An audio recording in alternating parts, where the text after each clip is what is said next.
সাবেক সফল মেয়র বীর মুক্তিযোদ্ধা সাদেক হোসেন খোকার উত্তরস্বরে জনতার মেয়র প্রকৌশলী ইঞ্জিনিয়ার ইশরাক হোসেন আমাদের মাঝে এসে উপস্থিত হয়েছে।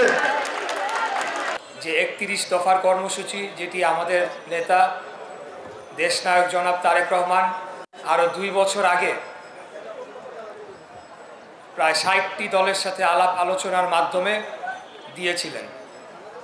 এই 31 দফার প্রয়োজনীয়তাটা বাংলাদেশ জাতীয়তাবাদী দলের নেতৃত্বে দেশনায়ক তারেক রহমান আরও 2-2.5 বছর আগে উপলব্ধি করেছিলেন, যেটি এখন এটি নিয়ে অনেক আলাপ আলোচনা হচ্ছে। এই দলকে বাংলাদেশের জনগণ বিপুল ভোটে জয়লাভ করে রাষ্ট্র ক্ষমতায় আসীন করবে। যে 31টি দফা রয়েছে, সেটির আমরা শুধু দফাগুলো আপনাদের কাছে বলবো এবং একটি গুরুত্বপূর্ণ দফার হালকা বিস্তারিত আপনাদের কাছে বলবো। এটি বলার আর আপনাদের কাছে ইতিমধ্যে ফোল্ডার দেওয়া হয়েছে, আপনারা সেটি পড়বেন। পড়ে আগামী দিনে আমরা নির্বাচনের আগে জনগণের কাছে গিয়ে দুয়ারে দুয়ারে গিয়ে তাদেরকে বোঝানোর চেষ্টা করব, সেজন্য নিজেদের প্রস্তুত করবেন। আমাদের এই 31 দফা যে 31টি দফা, সেটিকে মূলত 4টি শ্রেণীতে বিভক্ত করা হয়েছে। যে 4টি শ্রেণীর আওতায় এই 31 দফা কার্যকর হবে। 31 দফার প্রথম যে দফাটি, সেটি হচ্ছে একটি সাংবিধানিক সংস্কার কমিশন গঠন করা হবে। এই সাংবিধানিক সংস্কার কমিশন বিগত 16 বছরে খুনি স্বৈরাচারী ফ্যাসিস্ট হাসিনার আমলে যে পরিবর্তনগুলো আনা হয়েছে, সংবিধানকে যেভাবে কাটাছেঁড়া করা হয়েছে, সেটি তাদের নিজস্ব একটা দলীয় সংবিধানে পরিণত করা হয়েছে। সেই সকল সংশোধনী বাতিল করার জন্যে তারা একটা সুপারিশমালা আনবে এবং সেটিকে একটি নির্বাচিত এবং সেই সুপারিশমালা আগামী দিনে যে নির্বাচিত সংসদ গঠন করা হবে সেই সংসদের কাছে উত্থাপন করা হবে।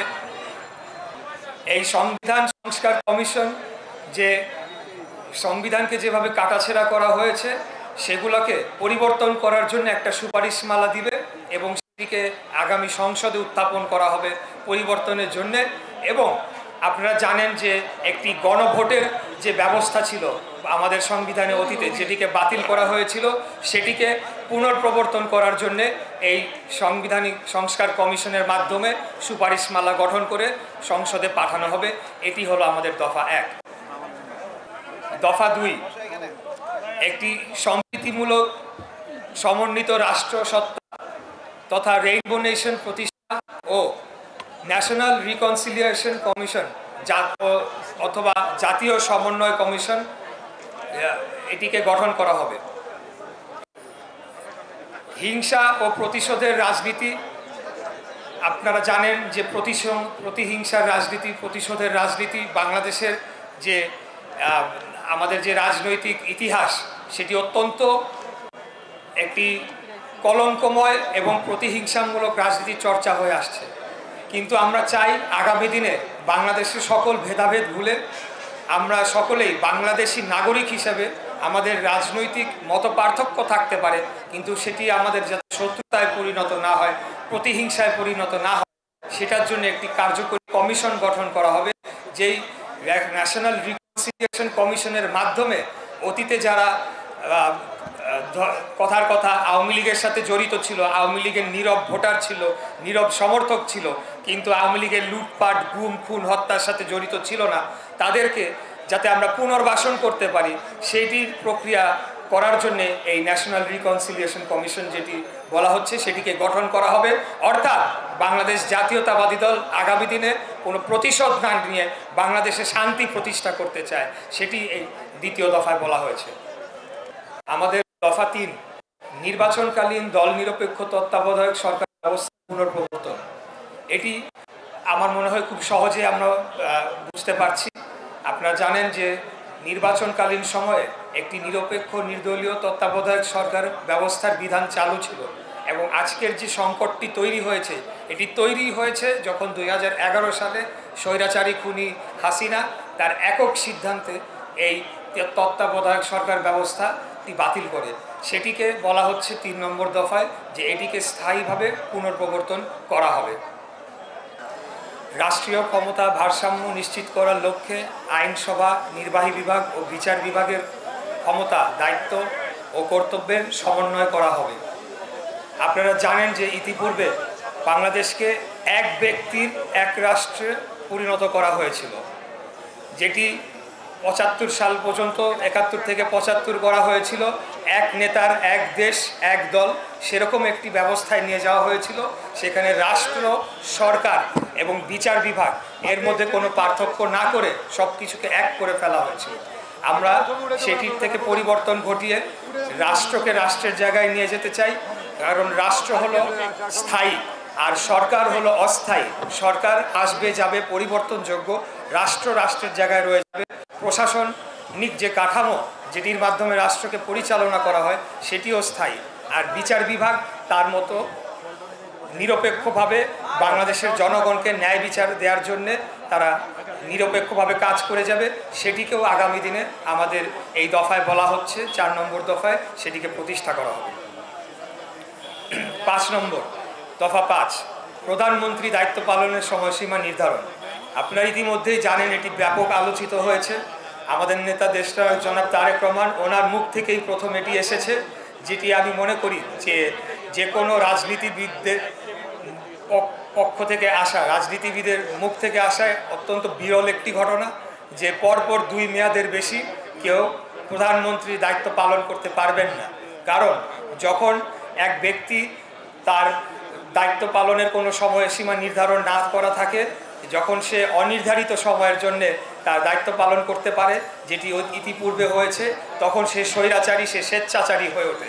সেটিকে বন্ধ করার জন্যে, সেই পথকে রুদ্ধ করার জন্যে সংবিধানে এই আইনটি পরিবর্তন করা হবে, যাতে এক ব্যক্তি পরপরের 2 বারের বেশি প্রধানমন্ত্রী দায়িত্ব পালন না করতে পারে।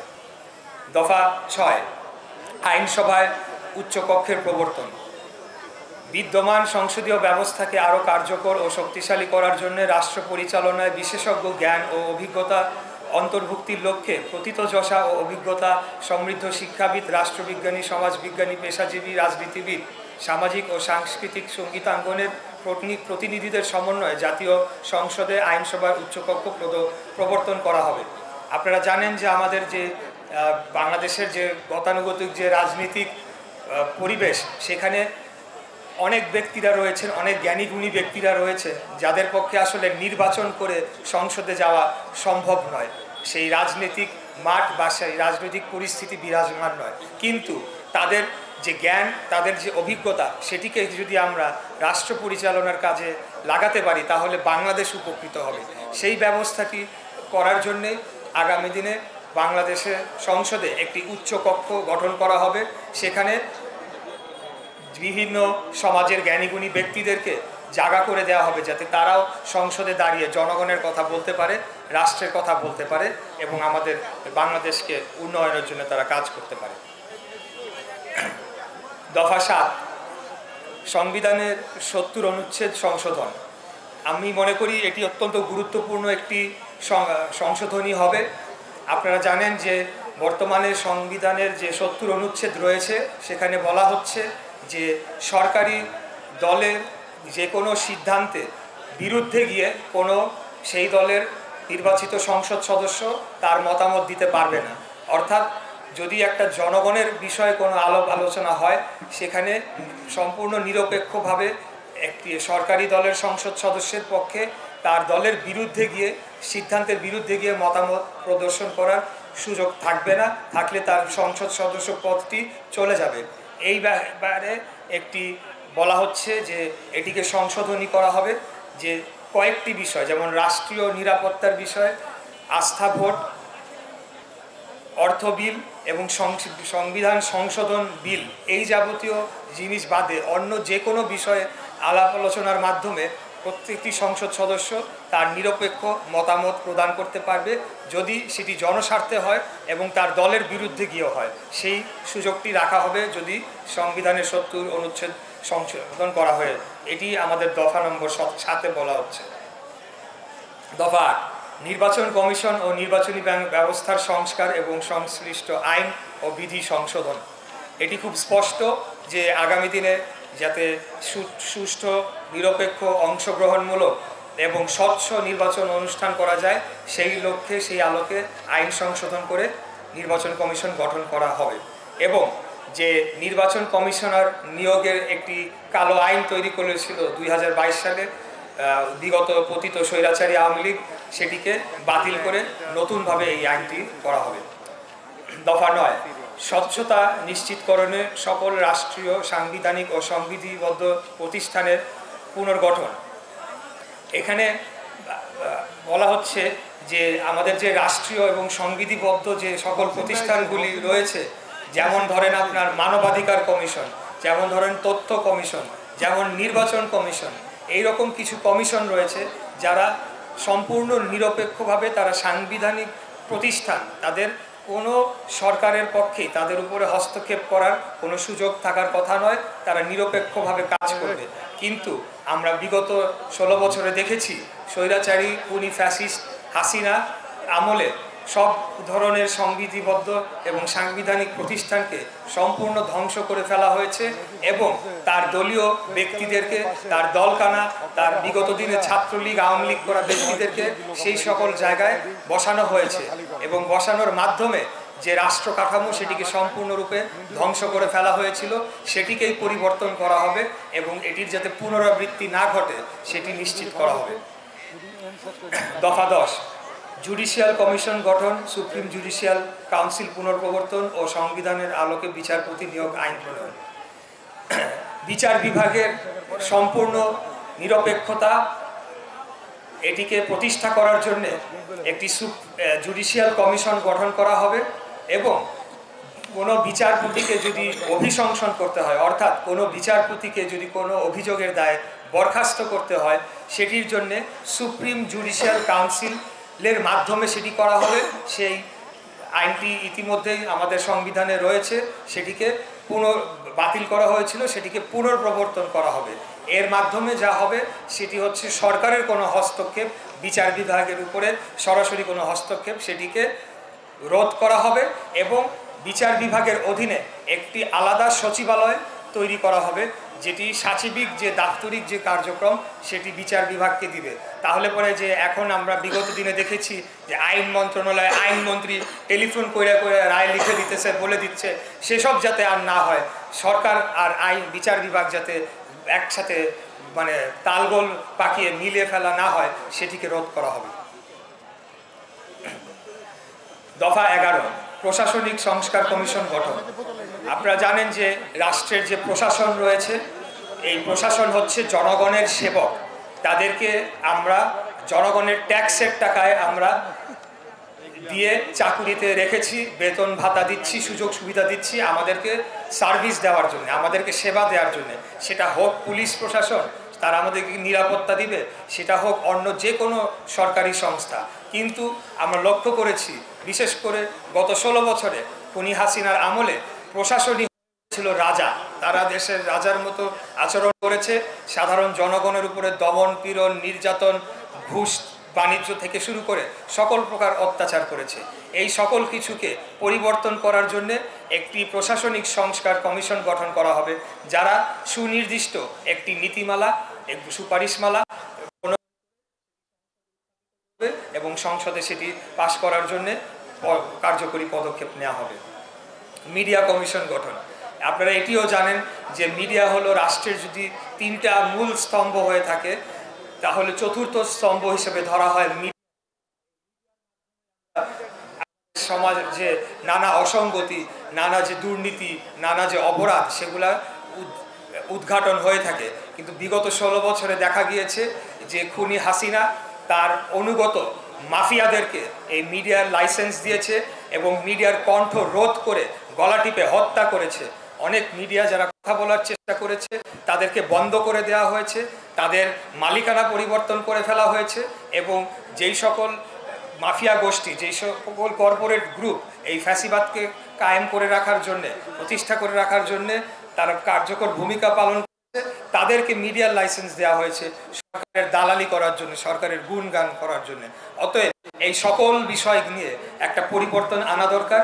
মিডিয়াকে সম্পূর্ণ নিরপেক্ষ রেখে তার কাজটি করতে দিতে হবে, যাতে আসল সত্যটি সে জনগণের সামনে তুলে ধরতে পারে। সেই কাজগুলোকে বাস্তবায়ন করার জন্য একটি মিডিয়া কমিশন গঠন করা হবে, যারা সুপারিশমালা করবে, সংসদে উপস্থাপন করবে। 13 দফা 13 দুর্নীতি প্রতিরোধে দৃশ্যমান ও কার্যকর ব্যবস্থা গ্রহণ এবং ন্যায়পাল নিয়োগ। আমরা সকলেই জানি যে বিগত 16 বছর দুর্নীতির মহারাজ্যে পরিণত হয়েছিল বাংলাদেশ এই খুনি হাসিনার আমলে।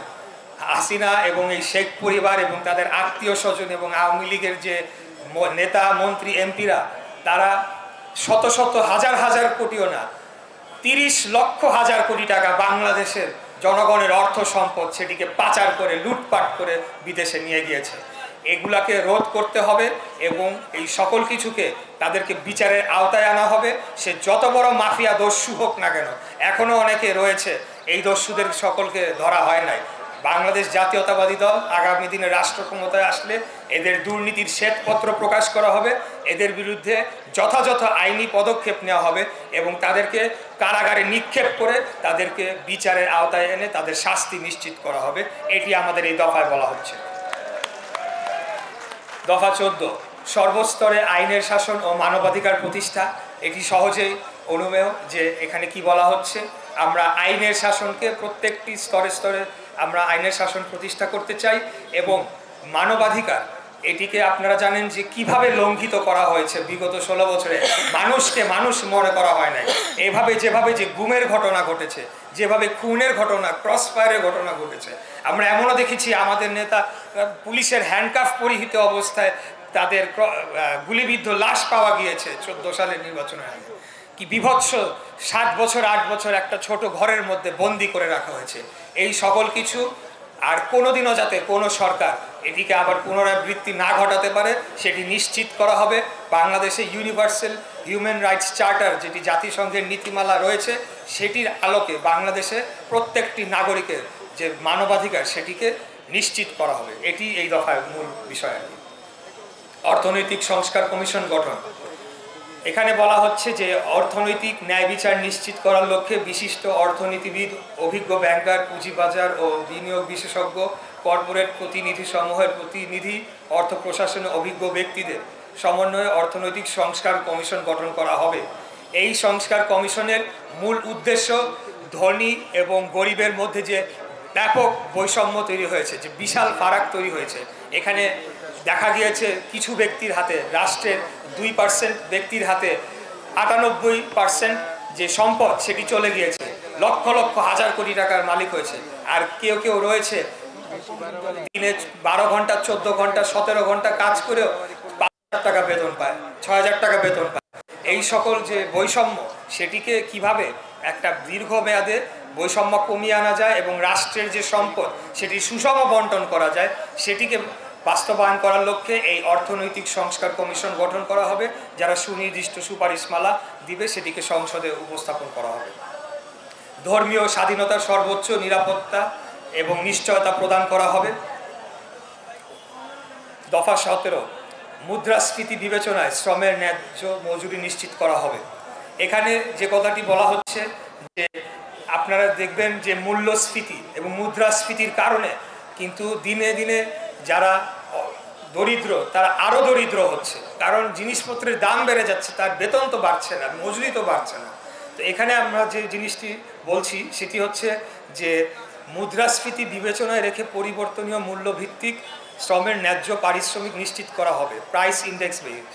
অর্থাৎ মুদ্রাস্ফীতির যে মাপকাঠি রয়েছে সেটিকে মাথায় রেখে প্রতিনিয়তই যে ন্যূনতম মজুরি রয়েছে শ্রমিক ভাইদের, যারা নিরলস পরিশ্রম করে, যাদের রক্ত ঘাম করা শ্রমের বিনিময়ে আমরা এই বাংলাদেশকে গড়ছি, তাদের যাতে সঠিক এবং তাদের যে ন্যায্য মজুরিটা তাদেরকে নিশ্চিত করা হয়। এখানে আমাদের গার্মেন্টস শ্রমিক ভাইরা, গার্মেন্টস শ্রমিকের বোনেরা রয়েছে, আমাদের নির্মাণ শ্রমিক ভাইরা রয়েছে, সকল শ্রমিকদের জন্যে তাদের এই মুদ্রাস্ফীতির কারণে যাতে তাদের আরও দরিদ্র না হয়ে যায়, তাদের মজুরিটা যাতে সমান তালে সেটিকে বৃদ্ধি করা হয়, সেটি নিশ্চিত করা হবে। দফা 18 শিল্প, বিদ্যুৎ, খনিজ ও জ্বালানি খাত আধুনিকায়ন এবং সুশাসন প্রতিষ্ঠা। এখানে বিস্তারিত আপনি না গিয়ে শুধু এতটুকু বলতে চাই যে এই খাতে আওয়ামী লীগ ব্যাপক লুটপাট, ব্যাপক দুর্নীতি করেছে এবং এটি ছিল তাদের দুর্নীতির মহাযজ্ঞ। আপনারা জানেন যে তাদের ব্যক্তিগত এখানে সামিট পাওয়ার আছে, আরও কী সব বেক্সিমকো পাওয়ার আছে, তাদেরকে কুইক রেন্টাল দিয়ে কুইক মানি বানানোর একটা ব্যবস্থা করা হয়েছিল।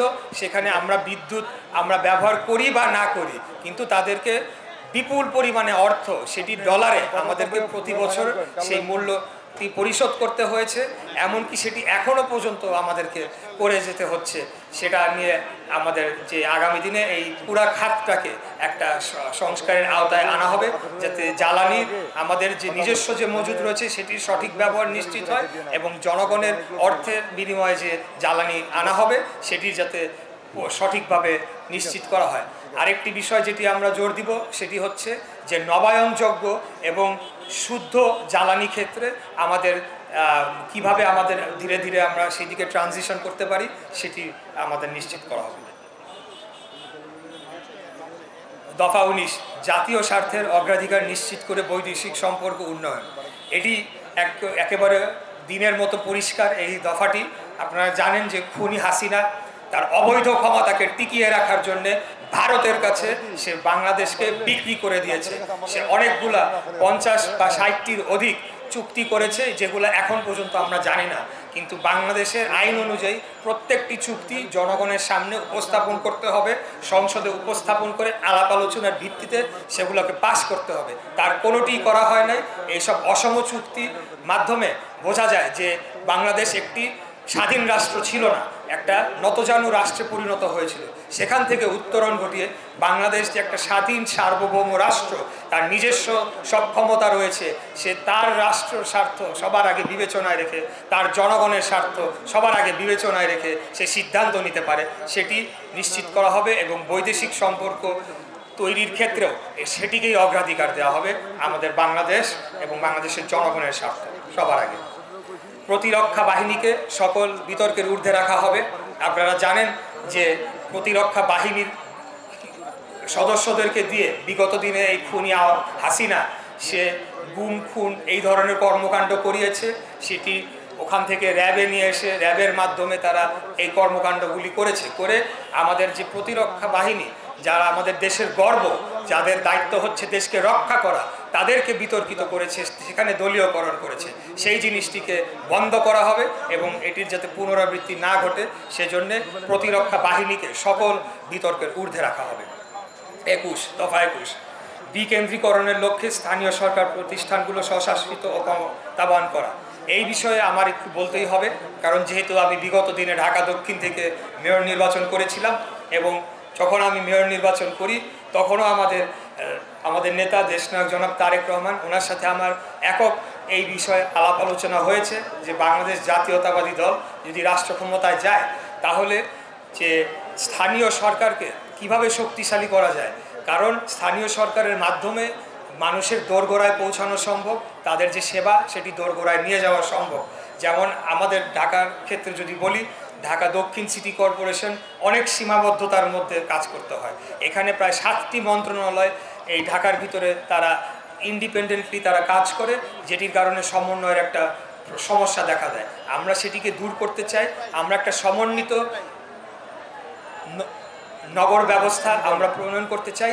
এবং আমরা আরেকটি বিষয় যেটি জোর দিব সেটি হচ্ছে যে প্রত্যেকটি ওয়ার্ড কাউন্সিলরের কাজ খালি ওই কমিশনের অফিসে বসে মানে হিসাব তোলা, চাঁদাবাজি করা, হ্যাঁ, আর বিচার করা, আর কোন ব্যবসাকে শুরু করতেছে সেটার ভাগ দেওয়া, আর ওই যে সার্টিফিকেট একটা লেখা, সেটা না।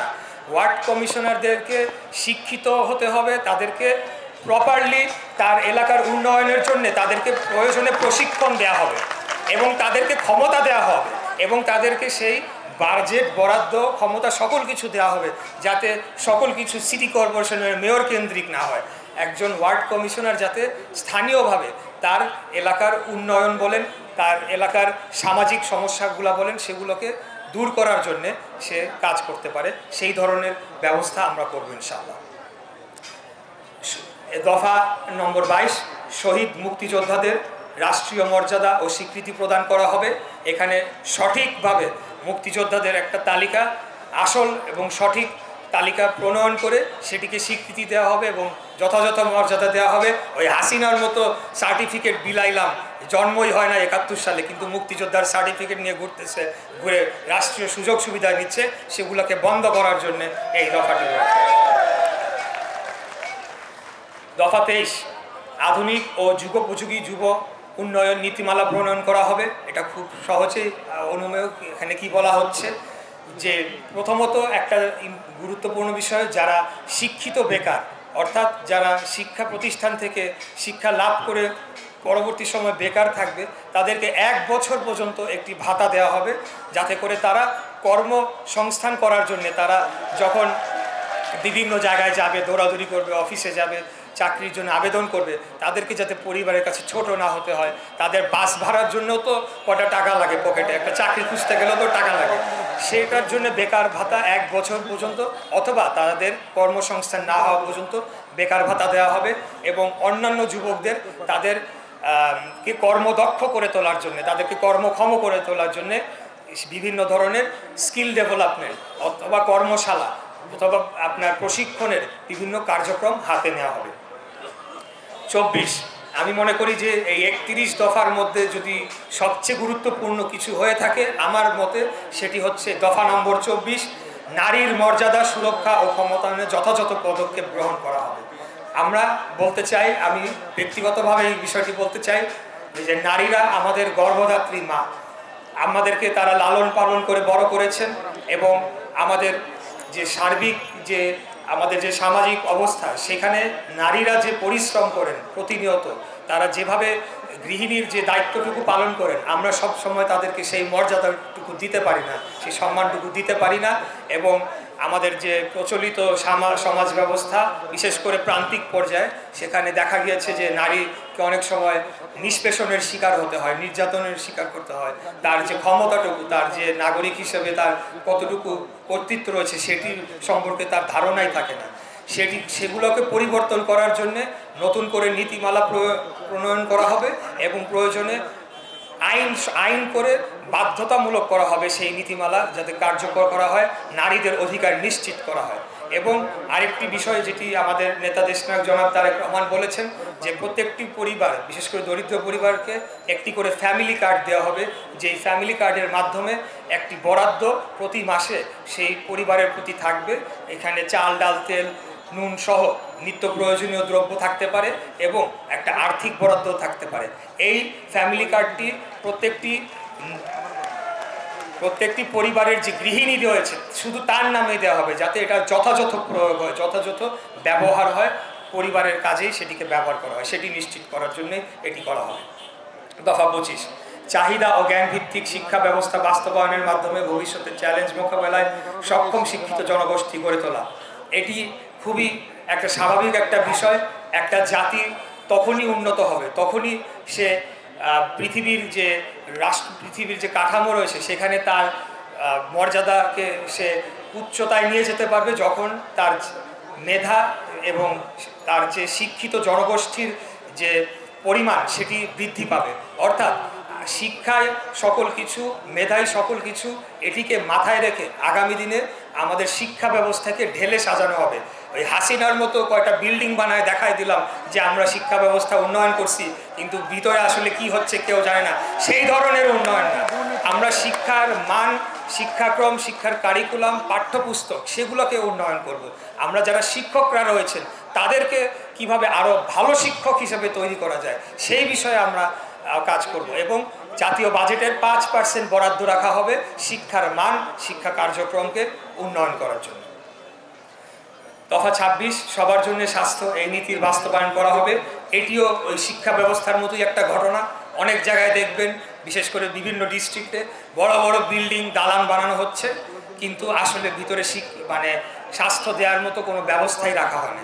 উপজেলা স্বাস্থ্য কমপ্লেক্সের নামে কি পরিমাণ ভয়াবহ লুটপাট গত 16 বছরে করা হয়েছে। দামি দামি যন্ত্রপাতি 10 গুণ দাম দিয়ে কিনে আনা হয়েছে, কিন্তু কোনোদিন খুলেও দেখা হয় না, এটা কেউ চালাতেও পারে না। এই ধরনের স্বাস্থ্য ব্যবস্থা, যেটিকে সম্পূর্ণ আমি বলবো যে একেবারে আদিম যুগের একটা স্বাস্থ্য ব্যবস্থায় আমরা এখন আমাদেরকে নিয়ে যাওয়া হয়েছে, সেখান থেকে উত্তরণ ঘটানো হবে। বাংলাদেশের বাজেটের 5% এই স্বাস্থ্য খাতে রাখা হবে।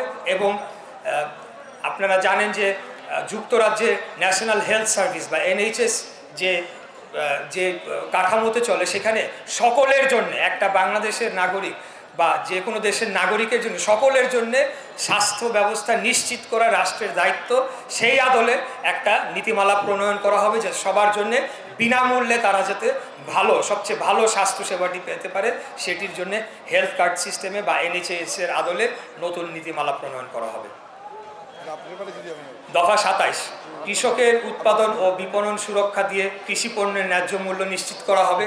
কৃষকরা এখন বঞ্চিত থাকে, তাদের ন্যায্য মূল্য তারা পায় না, কিন্তু দেখা যাচ্ছে মধ্যস্বত্বভোগীরা তারা বিপুল পরিমাণে অর্থ নিয়ে যাচ্ছে এবং আমরা যারা ভোক্তা পর্যায়ে রয়েছি আমাদেরকে বিপুল পরিমাণ অর্থ দিয়ে আমাদের নিত্য প্রয়োজনীয় দ্রব্য কিনতে হচ্ছে এবং সেটি আমাদের যে আয়ের সাথে সামঞ্জস্যপূর্ণ হচ্ছে না।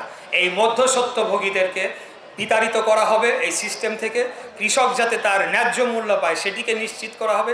সেটার জন্য গ্রামীণ পর্যায়ে তাদের যে ঋণ, কৃষকদের যে ঋণ, সেটিকে সহজলভ্য করা হবে এবং অন্যান্য যেসব চাহিদা থাকে একজন কৃষকের, সকল কিছু দিয়ে তাদেরকে সহায়তা করা হবে এবং তাদের পণ্যটি যাতে কোনো সিন্ডিকেটের খপ্পরে না পড়ে, কোনো চাঁদাবাজের খপ্পরে না পড়ে, সেটি যাতে সহজভাবে আমাদের বাজারে আসতে পারে এবং জিনিসপত্রের ন্যায্য মূল্য আমরাও কিনতে পাই, সেটির ব্যবস্থা নিশ্চিত করা হবে।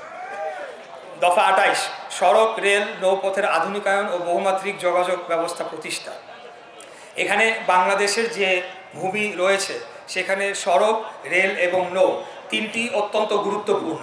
আমরা একটি নদীমাতৃক দেশ এবং এখানে আমাদের যে যোগাযোগ ব্যবস্থা সেটি এখনও অত্যন্ত পুরনো আদিম পর্যায়ে রয়েছে। আমি বলতে চাই একটা মাত্র সেতু, যেটা পদ্মা সেতুর ব্যাপারে একটু না বললেই নয়। আজকে পদ্মা সেতু ভিত্তিপ্রস্তর স্থাপন করেছিলেন 2006 সালে দেশনেত্রী বেগম খালেদা জিয়া এবং সেটির মূল্য নির্মাণ ব্যয় ধরা হয়েছিল 10,000 কোটি টাকার নিচে। এটা উনি উনি সেটি করেছিলেন যে 10,000 কোটি টাকার নিচে সেটির মূল্য নির্মাণ ব্যয় হতে হবে, যেটি 25 বছর লেগেছে। 25 বছর না, 2006-এ ভিত্তিপ্রস্তর হলেও সেটা 18-19-এ গিয়ে সেটিকে খোলা হয়েছে এবং তার নির্মাণ ব্যয় গিয়ে দাঁড়িয়েছে 40,000 কোটি টাকার উপরে। যদি রেল ধরেন তাহলে আরও বেশি। এবং সেখানে সরাসরি খুনি হাসিনার পরিবার, শেখ রেহানার পরিবারের সদস্যদের দুর্নীতির প্রমাণ পাওয়া গিয়েছে এবং সেটিকেও আগামীতে আমরা বিচার করে, সেটিকে আমরা তদন্ত করে, সেটিকে আমরা তাদের বিরুদ্ধে ব্যবস্থা নেওয়া হবে, তারা সেই পদ্মা সেতুর দুর্নীতির সাথে যারা জড়িত ছিল। তো এটি হলো আমাদের দফা 28। দফা 29, জলবায়ু পরিবর্তনজনিত সংকট ও প্রাকৃতিক দুর্যোগ মোকাবেলায় কার্যকর পদক্ষেপ এবং নদী শাসন ও খাল খননের উদ্যোগ গ্রহণ করা। আপনারা ইতিমধ্যে আমাদের একজন যুগ্ম আহ্বায়ক বলে গিয়েছেন যে আমাদের নদীর অবস্থাটা কী। আপনারা জানেন যে বিশ্বব্যাপী দূষণের কারণে জলবায়ুর যে পরিবর্তন, সেটির প্রভাব বাংলাদেশেও পড়ছে। বিভিন্ন ধরনের প্রাকৃতিক দুর্যোগের মাত্রা বেড়ে গিয়েছে। শীতকালে বেশি ঠান্ডা পড়ে, গরমকালে বেশি গরম পড়ে, আমরা অনেক ওয়েদারের প্যাটার্ন চেঞ্জ দেখতে পাচ্ছি। সেগুলোকে মোকাবেলা করার জন্য বিশ্ব ব্যবস্থাপনার অধীনে, জাতিসংঘের অধীনে যেই ধরনের ব্যবস্থাপনা কার্যকরী নেওয়া দরকার সেটিকে নেওয়া হবে, যাতে করে ভবিষ্যৎ প্রজন্মের জন্য আমরা একটা বাসযোগ্য দেশ রেখে যেতে পারি। দফা 30, তথ্য ও যোগাযোগ প্রযুক্তি, মহাকাশ গবেষণা ও আণবিক শক্তির উন্নয়ন ও সর্বোত্তম ব্যবহার নিশ্চিত করা। এখানে আমরা বলছি যে তথ্য ও যোগাযোগ প্রযুক্তির উপরে ভিত্তি করে আগামী দিনে বাংলাদেশের যে রাষ্ট্রের যে সমস্যাগুলো রয়েছে সব কিছুকে সমাধান করার জন্যে তথ্য প্রযুক্তিকে কাজে লাগানো হবে।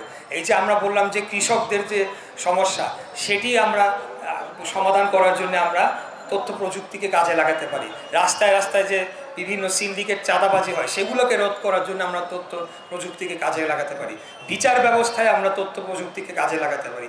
অতএব সর্বক্ষেত্রে তথ্য প্রযুক্তির সঠিক ব্যবহার করে আমরা নিশ্চিত করতে চাই যে সেই সেক্টরটা সঠিকভাবে পরিচালনা হচ্ছে এবং সেটার জন্য যে ধরনের গবেষণা করা দরকার সেটি করা হবে। সর্বশেষ দফা 31, যুগোপযোগী পরিকল্পিত পরিবেশ বান্ধব আবাসন এবং নগরায়ন নীতিমালা প্রণয়ন ও বাস্তবায়ন। এটার ব্যাপারে ইতিমধ্যে আমি কিছুটা বলেছি যে ঢাকা, যেহেতু আমরা ঢাকার বাসিন্দা, ঢাকা সিটি কর্পোরেশনের বিষয়টাকে আমাকে এখানে প্রাধান্য দিয়ে বলতে হবে। তারপরে এই দফায় যেটি বলা হচ্ছে যে সকলের জন্য কেউ যাতে গৃহহীন না থাকে সেটি নিশ্চিত করা হলো প্রধানতম এই দফার উদ্দেশ্য সারা বাংলাদেশে। এবং দ্বিতীয়ত পরিবেশ বান্ধব এবং পরিকল্পিত নগরায়ন। অপরিকল্পিত নগরায়নের কারণে কিন্তু আজকে আপনারা দেখবেন ঢাকা সহ বিভিন্ন যে অন্যান্য জেলা শহরগুলো, বিভাগীয় শহর রয়েছে, যে সমস্যাগুলো তৈরি হয়, যে পানির আপনার ড্রেনেজ সিস্টেম ঠিক নাই, সুয়ারেজ সিস্টেম ঠিক নাই, পাইনের ওয়াসার লাইন ঠিক নাই, এখানে বন্যার পরিস্থিতি তৈরি হয়, রাস্তাঘাট পানি উঠে যায়, এই ধরনের সমস্যা তৈরি হয় অপরিকল্পিত নগরায়নের জন্য। আগামী দিনে এটিকে পরিবর্তন করা হবে এবং পরিকল্পিত নগরায়নের মাধ্যমে যাতে একটা সুন্দর রাষ্ট্র আমরা করতে পারি সেটির জন্য কার্যকরী পদক্ষেপ নেওয়া হবে। তো এই হলো আমাদের 31 দফার 31টি দফা। আমি সকলকে ধন্যবাদ জানাতে চাই যে অত্যন্ত ধৈর্য সহকারে আপনারা আমার বক্তব্যগুলো শুনেছেন।